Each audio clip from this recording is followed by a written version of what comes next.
Tournons-nous maintenant vers les derniers développements sur le sort de l'avocat chinois Gao Zhisheng. Disparu depuis plus d'1 an, Gao a repris contact par téléphone avec plusieurs médias ce dimanche 28 mars de façon inattendue, leur précisant qu'il avait été libéré il y a environ 6 mois. Il a aussi parlé avec ses 2 enfants et ses collègues avocats des droits de l'homme en Chine. Mais en dépit de la tournure des événements, il y a encore des doutes sur son état actuel. Voici plus de détails sur le sujet. Plus d'1 an après que la police chinoise ait enlevé Gao Zhisheng, l'éminent avocat chinois des droits de l'homme a pris enfin contact avec le monde extérieur. Ce dimanche, Gao a téléphoné à plusieurs médias occidentaux, dont Reuters et The Associated Press. L'avocat chrétien leur a dit qu'il avait été libéré depuis 6 mois et qu'il fait retraite maintenant au mont Wutai, un célèbre site vénéré par les bouddhistes dans le nord de la Chine.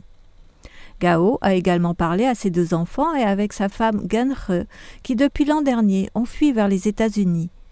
Notre correspondant Yin Fan a parlé avec sa famille et dit qu'ils étaient soulagés d'apprendre que Gao était toujours en vie. Toutefois, ils sont encore très soucieux de son bien-être. Les émotions de Gan He varient. Elle avait très peur d'entendre parler de la torture de l'avocat Gao, parce qu'avant, elle en avait tellement entendu parler. En raison de ses craintes, elle a laissé ses enfants parler à Gao en premier, mais elle ne lui a pas parlé au téléphone. Par contre, quand elle a essayé de communiquer de nouveau avec lui, elle n'a pas pu se connecter.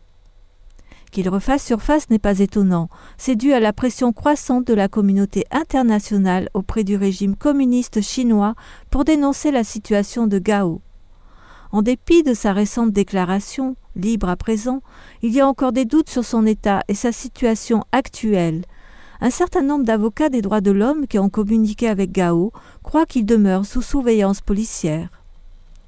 Gao était autrefois reconnu comme l'un des avocats les plus prometteurs de Chine, mais il est devenu une cible du régime chinois quand il a critiqué la persécution du groupe spirituel de Falun Gong. En 2006, il a été reconnu coupable d'allégations subversives. Bien que sa peine ait été suspendue, il est resté sous une étroite surveillance et a été enlevé et torturé à plusieurs reprises.